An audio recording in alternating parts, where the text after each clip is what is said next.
For a decade, the Hollywood Monsterverse has defined Godzilla as a 300-foot CGI powerhouse.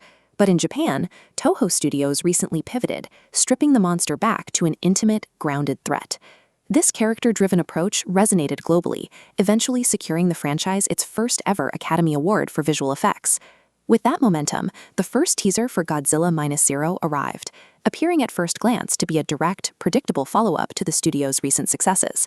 However, a forensic look at the teaser's spatial geometry and isolated audio tracks suggests Toho is planning something far more ambitious. The data indicates they are building a creature designed to physically overshadow Hollywood's largest incarnations. To understand how Toho is pulling this off, we have to look past the cinematic spectacle and into the specific measurements hidden within the frames. Consider the brief shot of Godzilla passing behind the Statue of Liberty. This isn't just a change in setting, it's a scale calibration. The Statue of Liberty stands 305 feet tall.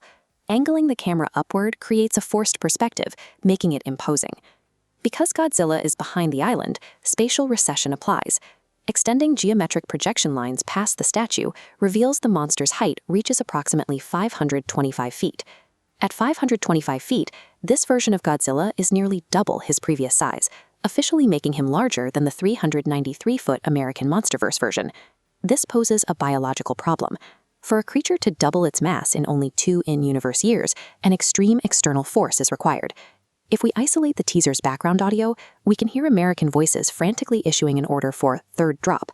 This audio command coincides with the appearance of B-29 bombers, the same aircraft used for nuclear deployments, observing the chaos from a distance. The theory suggests an American nuclear strike was used to intercept the monster, but instead of killing him, the radiation acted as a biological supercharger, fueling a massive, rapid growth spurt.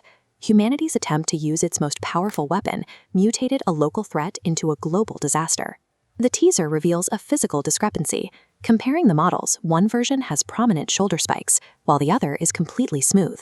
The differences aren't just cosmetic. We're seeing a lighter, brown creature, contrasted with a darker, muscular model with massive dorsal plates. This leads to the most unusual moment in the footage, an anti-gravity field where tons of urban debris begin drifting toward the sky. While fans of the series often link anti-gravity to King Ghidorah's yellow beams, the energy field here is a distinct glowing blue. This suggests a major narrative shift. Godzilla has either evolved a brand new atomic capability, or Toho is preparing to reveal a second unannounced kaiju. Toho's current strategy highlights a specific competitive edge against the American studio system. Where the Hollywood Monsterverse focuses on standardized CGI spectacles, Toho is leaning into a meticulously detailed, high-stakes approach to the genre.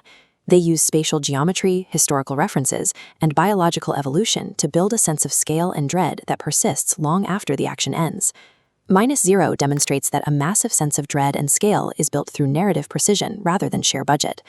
Ultimately, the most significant threat to Hollywood's dominance isn't the 500-foot monster on screen, it's the studio that knows exactly how to make us believe he's there.